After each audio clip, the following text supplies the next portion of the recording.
still friends? Do me a favor? Depends.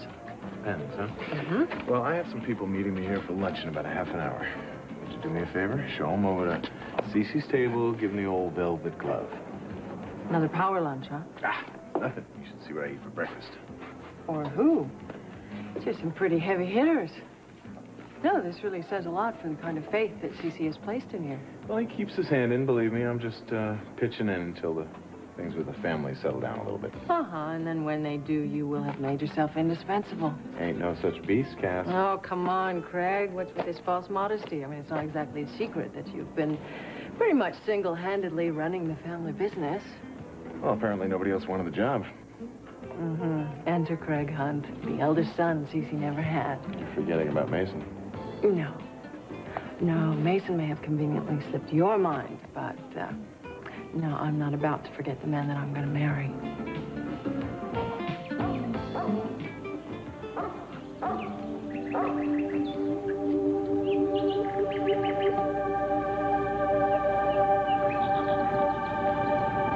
Suzanne.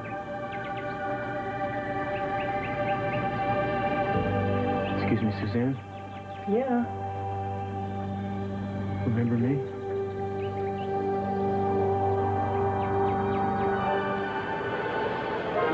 I'm sorry. Have we met?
What took you so long to get here? I walked. From the Oasis? Great exercise for a woman in my condition. It's good for the circulation. It helps prevent varicose veins. And when your circulation's good, that's good for the baby's heart. I'm so sorry I asked. Gina, look, I need your help. I want to call you as a defense witness in Grant Jameson's case. Jameson. Oh, he's the old coot who's up on murder charges. Attempted murder, and he's not an old coot. He's a very distinguished physician, a philanthropist, and one of my father's best friends. Oh, well. 2 out of 3 isn't bad. The papers say that he tried to run down one of his clients. What happened? Did they forget to pay their bill? He was accused based on very shaky circumstantial evidence and a reputed eyewitness whom I will be very pleased to turn into mincemeat on the stand. So where do I come in? You're my star witness. I don't even know Jameson. But you do know his accuser, Santana Andrade. I need someone to discredit her testimony. Who better? I don't know, Mason. Well, don't make up your mind till you hear me out, all right? Just sit tight, and I'll get rid of Augusta. Well, maybe you could try a trail of cocktail olives out the front door. Come on, Talibou. Tres bien. Merci. All right, Augusta, what couldn't wait? I can't sleep at night. If Morpheus is eluding you, take a pill. And stop drinking so much if there's nothing else. Come on. You know why I can't sleep. It's conscience. The Princess and the Pea. What do you expect from me? Fortifications. Remind me why I'm not telling Warren that Lionel isn't his father so that he can be free to be with Cassandra. You mean aside from the fact that he'll hate you for lying to him and never forgive you, never speak to you? Yes, now it's all coming back to me. And also, of course, the fact that he will probably spend the rest of his life trying to find out who his real father is. Heaven forbid. You want any more? All you've got. Try Lakin sleeping with every boy she meets to get back at you. She already blames you for Lionel's defection. When Warren goes, can Lakin be far behind? Oh, yes, and I forgot to mention, Warren will be disinherited. Had enough? Better give me the full treatment. The Lockridges predate William the Conqueror. They have survived the Crusades, the Black Plague, Napoleon, 2 world wars, and 4 years of Jimmy Carter. Do you really want to be the one unnatural disaster they could not withstand, Augusta? So messy. And so unnecessary. Not to say inconvenient, considering I am going to marry Cassandra. Don't tell me you finally popped the question. No, but I'm going to. Well, she'll never accept because, you see, she's not going to get over Warren. He was her great love, her one true love, and she's his. And if I could only think of some way to get them together, I know they'd forgive me. There you go again, thinking about yourself alone. What would you say if I told you Cassandra was, in her heart, already moving on? I don't believe it. It's true. I can prove it. Ha! How? Never mind. Just meet me in my office at the Oasis in 1 hour.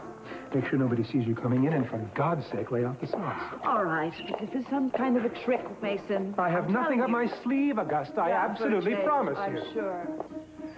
So, your name, you're Suzanne Collier?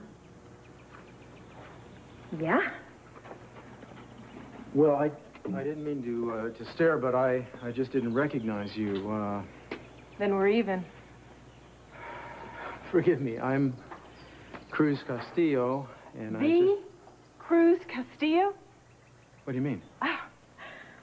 Let's see, you're an inspector with the Santa Barbara Police Force, you love chocolate chip ice cream, and your middle name is Adolf, but you don't like that to get around. How do you know about that? From Eden. From Eden. She would send me periodic updates about the life and times of Santa Barbara. In fact, she owes me a letter. Is she in the car? I am just going to yell at her after I hug her to death. Did you bring the kids with you? I don't know why she didn't call. No, wait a second, please. She's not in the car. She died. What?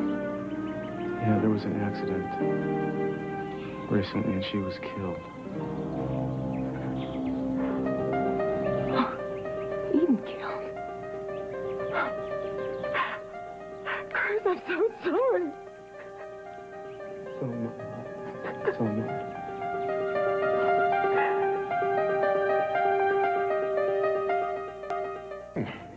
You having it appraised?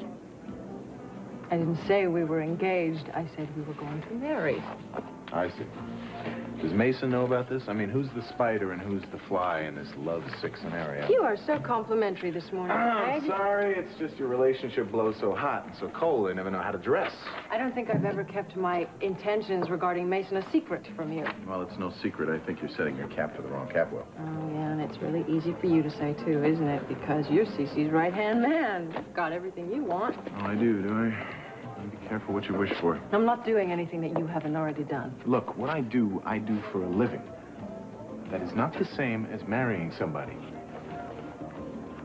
I just want you to be happy, Cass. I was happy. I was happy 2 times in my life. Once when I was a little girl living with the Capwells. And then another time with somebody very special. Both times I thought that I had the world in the palm of my hand, and both times I saw the world slip through my fingers. And there wasn't a damn thing I could do about it. I remember the first time. That was the cave-in. You were trapped in the tunnel. What about the second time? Another cave-in. Just the emotional variety. I've been caught in a landslide or two myself. Yeah, well, my point is I am not going to get caught again. I am not. It hurts too much. Cassie, it goes with the territory. Maybe.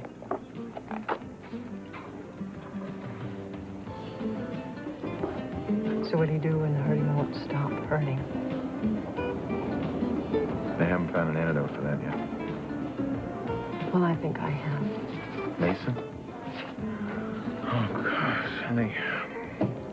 Trust me, Mason is not the cure for what ails you. You don't know that. I am not just marrying the man, I will also be marrying his life. his ambitions and his dreams and his money. And I like it. I like the pace and I like the energy. And I like the fact that when I'm with him, I forget that there's another world out there. With other people in it, huh? Who are you running from, Cass? Myself. I don't know. I just know that I am tired of eating because it's dinner time. I'm tired of going to bed because the news is over. Those are great reasons to get a hobby or a dog, not a husband. Did you ever hear the expression, Craig? Been down so long, it looks like up. What do you want, Cass? I mean, what do you really want? Something that I can never have. So you're gonna settle for what you can get? Right. And what I can get is a lot.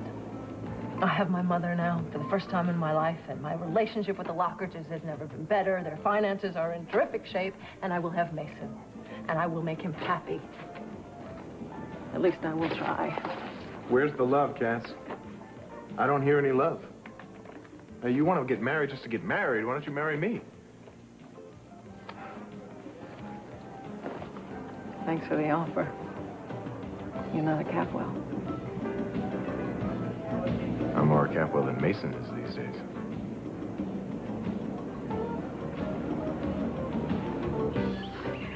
Forgive me. It's just, it's such a shock. About the last thing in the world I expected to hear. But you didn't fly all this way just to tell me about Eden, did you? Can I sit down for a second? Just a second, yeah.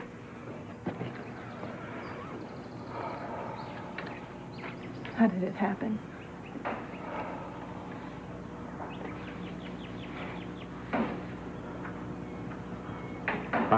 I'll tell you all about it, but just a second. I want to get this now. Your name is really Suzanne Collier. You keep asking me this. Well, there was a woman who came to Santa Barbara right after Eden died, and she said her name was Suzanne Collier, and she was an artist just like you. It wasn't me. Well, I know that. She didn't look anything like you.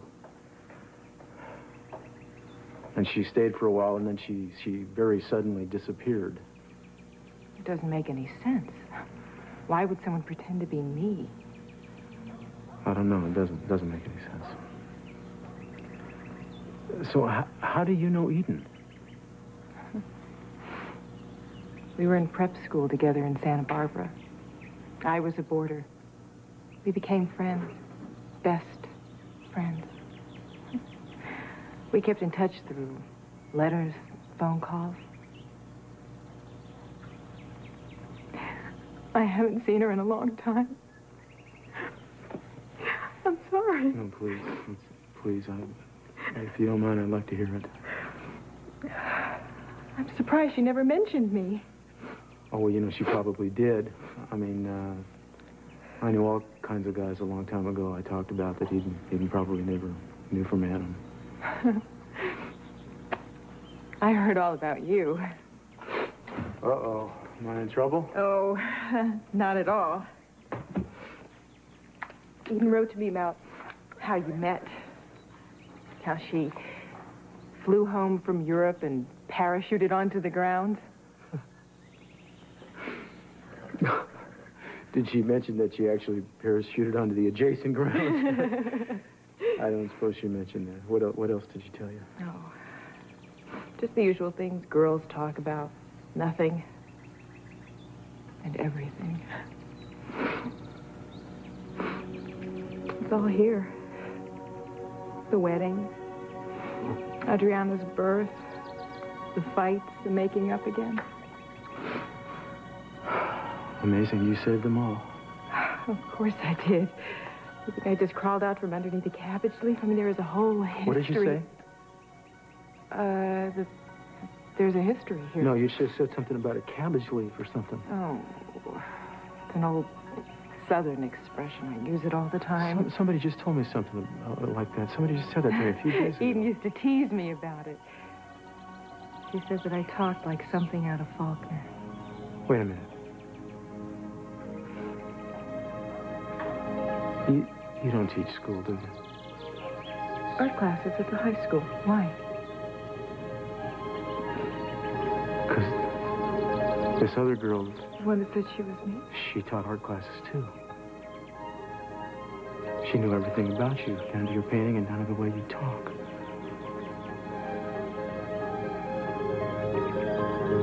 Now, who do you suppose would have known you well enough to have imitated you like that?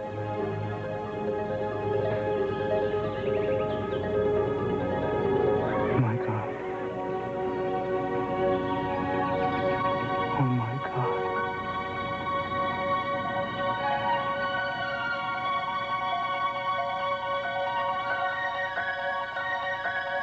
Now, don't you, Cass?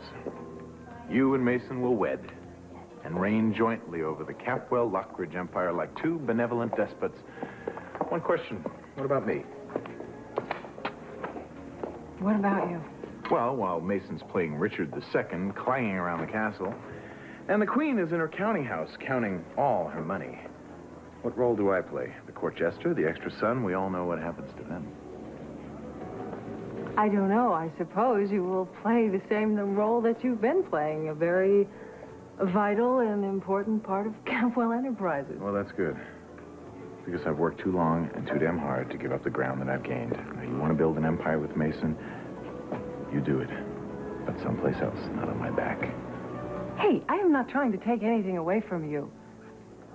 Craig, come on. I'm proud of what you've accomplished at Capwell Enterprises. I am, and I never meant to imply anything different. Look, if you want to stay, of course, you will stay on. It's very beneficent of you, Your Highness. And don't look so put out. Come on, Cass. I don't begrudge you the keys to the kingdom. Just don't change the locks when my back is turned.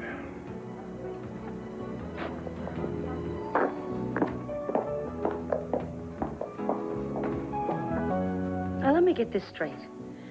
You want me to get up on the witness stand and badmouth Santana in front of my baby and everyone? You won't have to get up on the witness stand. You know, I've already explained I will take your sworn testimony in a private deposition. Oh, sure, you say that now. But these things have a way of getting out. I couldn't look Brandon in the eye after that. I mean, that's his natural mother. What was natural about her throwing him away like that?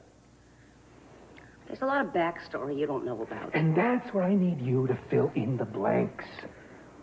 See, and in turn, I can defend Jameson against her insane charges. She seemed pretty sane when I saw her earlier today. Deceptively so. She's even managed to convince Cruz and Julia that Jameson is guilty. So all the white hats are ganging up on you, huh? Well, maybe you should take the next stagecoach out of town. You can't win this one, Mason. Oh, yes, I can. See, I've got three things going for me. The truth, you, and my interest in little baby X there. See, I promised that I would look after you and the baby, even if it did prove to be CC's. And I meant every word. Mason, you're not being fair, and you know it. You know how important this baby is to me. You know that I see it as a second chance, not just a second chance at having a child of my own, but a second chance at life. Second chances, second comings. Second time around, we all go back to the table for seconds, don't we? Well, it's my turn. Maybe I can have a second chance at childhood. I'll buy you both a tricycle built for two. Be nice if I could ride it all the way back to my first childhood. I messed that one up pretty good, and then it was over. Yeah, there are an awful lot of kids out there with lives and bodies that are far too big for them. Well, I'm the first to admit that Brandon's basically survived me. Oh, nonsense. Whatever else, you were a great mother. Yeah, it's all that whatever else that he had to put up with.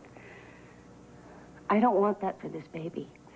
I don't want this baby to look at me the way Brandon does, half adoring me and half... What are you up to this time, Mom? I mean, the truth is, Brandon raised me more than I raised him. I think he did a darn good job. But this time I want it to be different. I want to be a great mother. And there's been enough blood spilt between Santana and Sophia and myself, and I want to put it all in the past. Just forgive and forget, just like that. Well, I know it's not going to be easy, but what am I going to do? Spend the rest of my life getting back at the big bad world out there? Scraping and clawing and climbing, and what do I have to show for it? Skin knees and broken fingernails. Not much of a legacy for a baby. No child of yours is destined to be a chip off that old chip on your shoulder. I'm getting rid of mine. You could, too. Come on. Just count to 3 and we'll do it together. Get rid of my chip? It'd have to be surgically removed. Anyway, it offers a counterbalance. I'd walk funny if I didn't have that. Wish I didn't like you so much. But I'm afraid I can't do what you want me to do. I want to stop hurting people. I want to start now. I want to start a new life. So don't ask me again. I will not testify against Santana. Gina, I admire you more than you'll ever know, but you have picked a lousy time to unveil the new you. Why not spend these few lazy, hazy, crazy days of summer helping me to free Grant Jameson? And then you'll be free to turn yourself into the new you, or a pumpkin, or anything else you like. And I'll be very, very grateful. What do you say?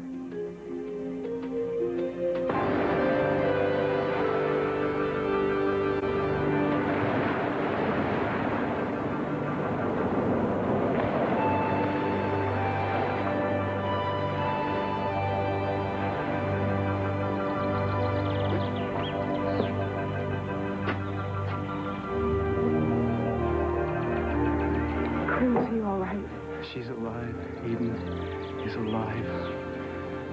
Are you sure? Yeah. It's her. How else could it be?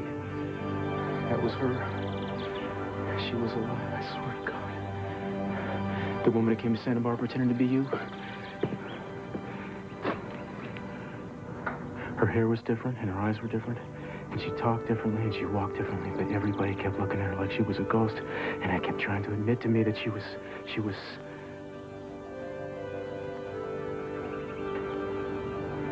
That was Eden. But you think that she died? I know. But you don't understand. She was standing on the edge of a cliff, and I went to her, and I tried to touch her. I was trying to talk to her. And she lost her balance, and she went over the edge, and I just barely got hold of her, but I couldn't. I lost her, and she went down. And I saw the sea. Take her.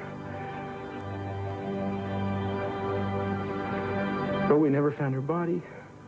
And that's why. She's alive. Good God in heaven. She's alive. And this girl? That was Eden. The girl in Santa Barbara who said she was you was Eden.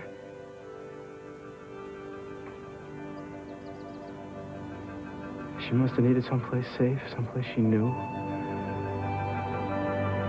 And she knew you. Eden and I were very close. I always said to her if she needed something, I'd be here for her. Thank God, Susanna. Thank God you saved me. She is alive. Because of you.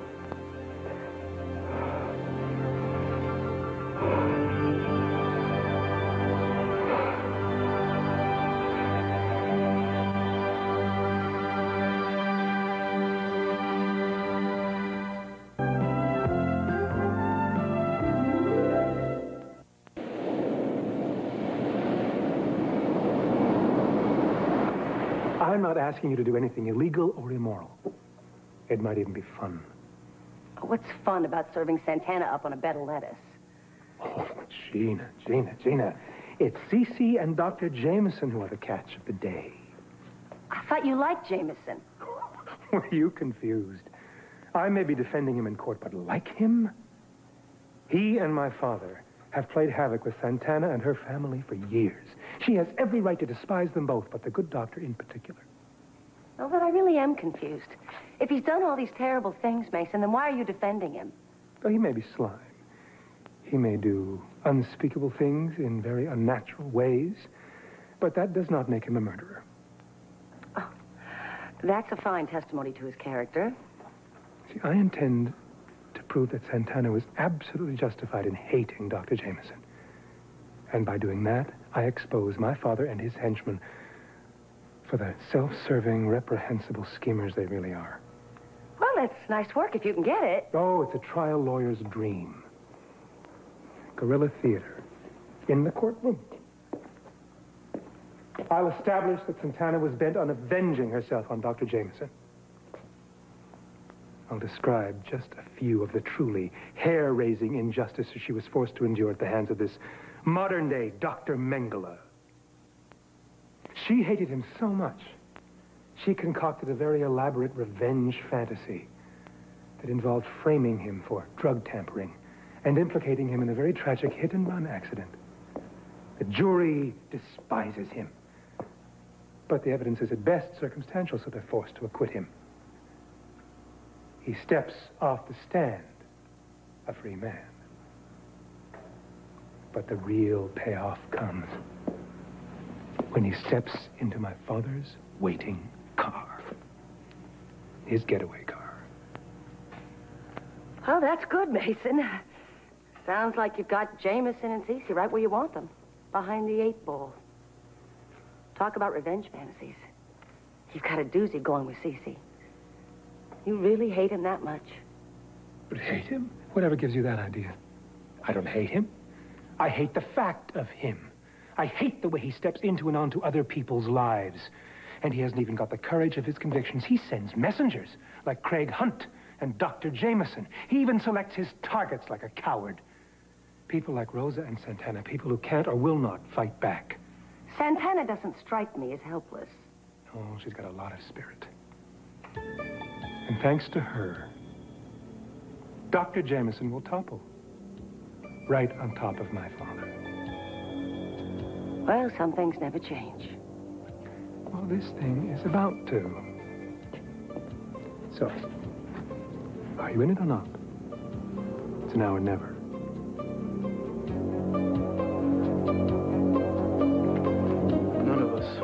None of us really understood how sick Eden was. That's a beautiful painting, Suzanne. All these things happened to her when she was only 8 years old, you know. Her mother's affair, she found out about it. She found out that Cece was not Channing's father. She saw Sophia drown, she thought, and she chose not to do anything, to intervene.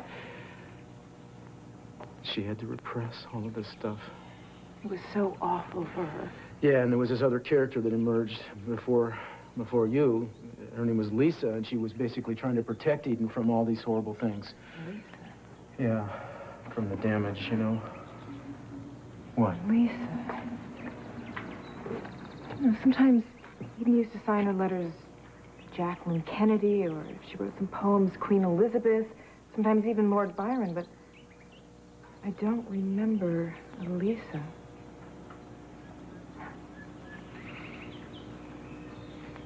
Here's the saddest letter she ever wrote. This was just after Channing died.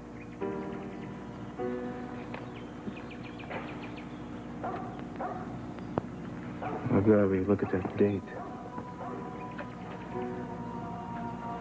I guess I didn't mention that a few days ago, Sophia was shot. It was almost 12 years to the day after she shot Channing. It was the strangest thing. Her engagement ring was stolen, but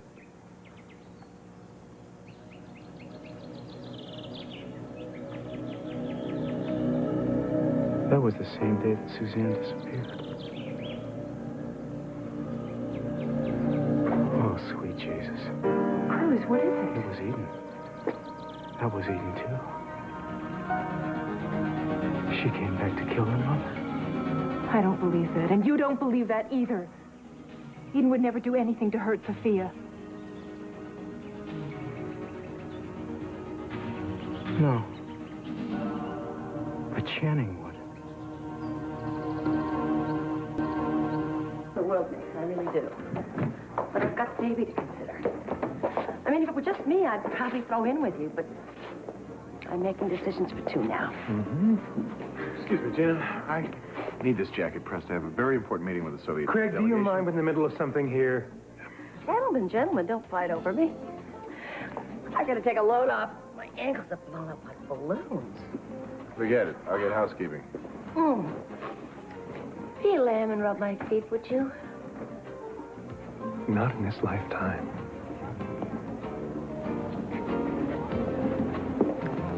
Gotta make friends and influence people. Well, at least we got a little peace and quiet. Oh, it's wonderful.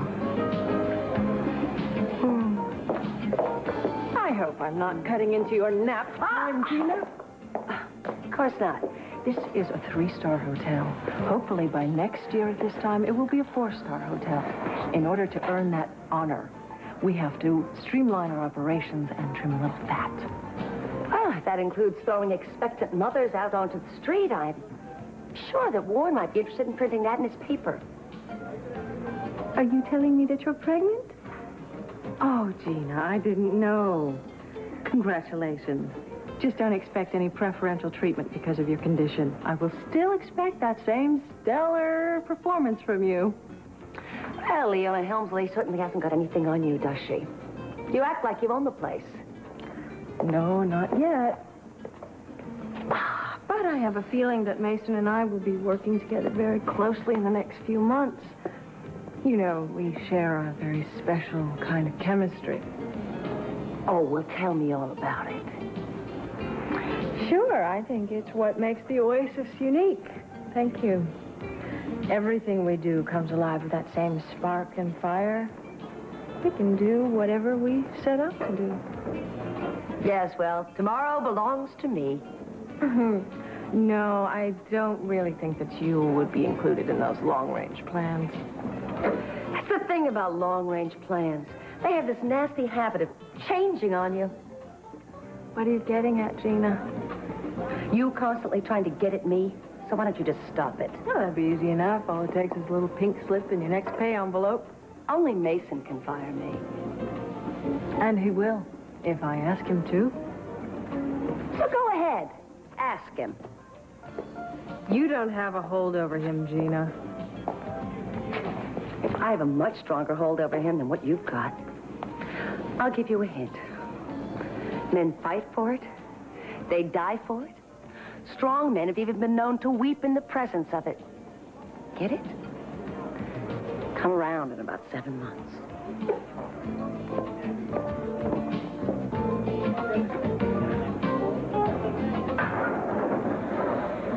Oh, please, not more sex lies and videotape. This is getting habit-forming, Mason. You should see a doctor. You said you wanted proof that Cassandra's getting over Warren. Lights, camera. There's something that I think you should know. I lied to you before. I am in love with Mason. I really don't want to hear No, I think you need to hear it. He's good to me. And he's good for me. And I don't intend to do anything to jeopardize what we have. I won't do that. I'm not gonna let you do that. Look at my heart. It may be your last chance. I hope you enjoy Mason. Seeing is believing. Oh, stuff and nonsense. Cassie isn't in love with you. She's trying to talk herself into being in love with you, and there is a difference. Because that's what I did when I was having that little fling that produced Warren. Tried to convince myself that I was over Lionel. But I don't want Cassie and Warren to suffer the way I did. What they had was very rare and beautiful, and they should be allowed to have it back again.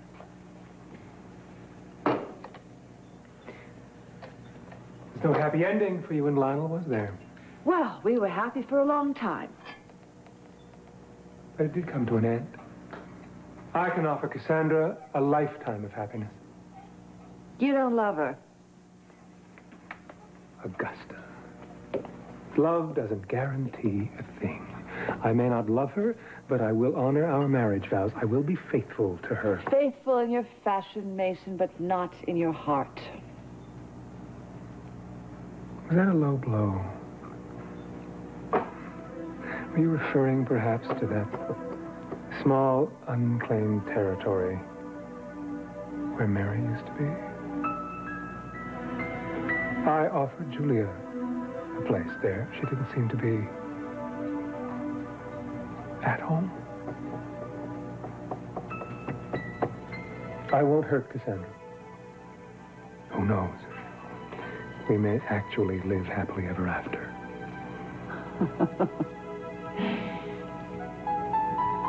That's a fairy tale. I know that.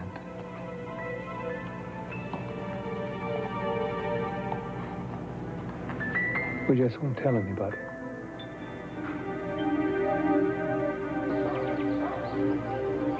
So Eden became Channing to avenge his death. And the whole thing finally came full circle. The last thing that Sophia said before she lost consciousness was Channing. It's over. Well, it'd be over if I knew where she was. But you know, I knew she wasn't dead. I never thought she had died. I never told the kids. I just somehow, you know, like she always used to tell me, we have the same lifeline. So I'm gonna find her and bring her back and get her the kind of help that'll allow us to be a family again. And I want to thank you from the bottom of my heart. What for? For helping me put this back together. I owe you more than words can say. No, you don't owe me anything, Cruz. Eden always wrote about what a special man you are. She did you justice. I bet you want to go up to the house and make a few phone calls and let everyone know that Eden's alive. You know, if you don't mind, maybe you could go up ahead of me, and I think I'll stay here for a couple minutes by myself. Take your time.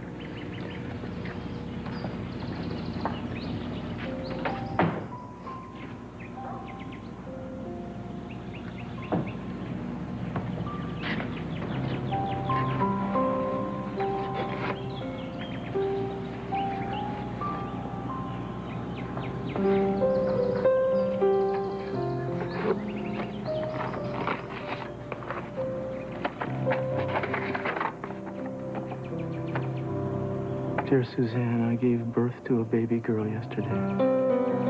We named her Adriana.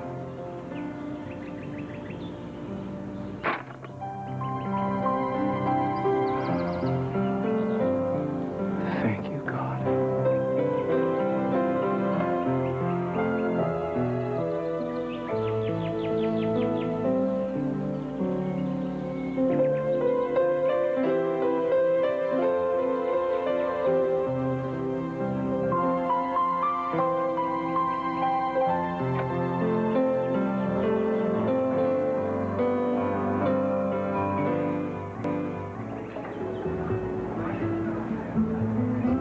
Dear Warren, I'm writing this to you at the risk you will hate me for what I have to say, but the truth must finally and irrevocably be known.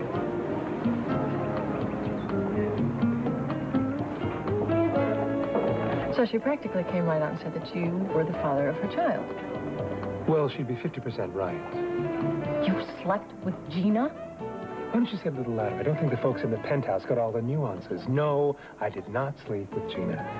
It's a long saga involving a sperm bank and stolen vials. I don't think I really want to hear the rest of that. Thank you. Good, I'd rather talk about us. Great minds think alike. That was going to be my topic. I want to come to the court and watch you when you go to bat for Jameson. See me strut my stuff? You might be disappointed. I doubt it. Trials can be rather dry things. They're not like what you see on television. Oh, I don't think this one will be boring, not with you going up against your ex-wife. I think that alone would be worth the price of admission. Well, you'll get your money's worth. I can promise you that. Well, here's a small deposit based on good faith.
eyes always knew. I was blind until you came and changed my point of view. And now I see the change in me.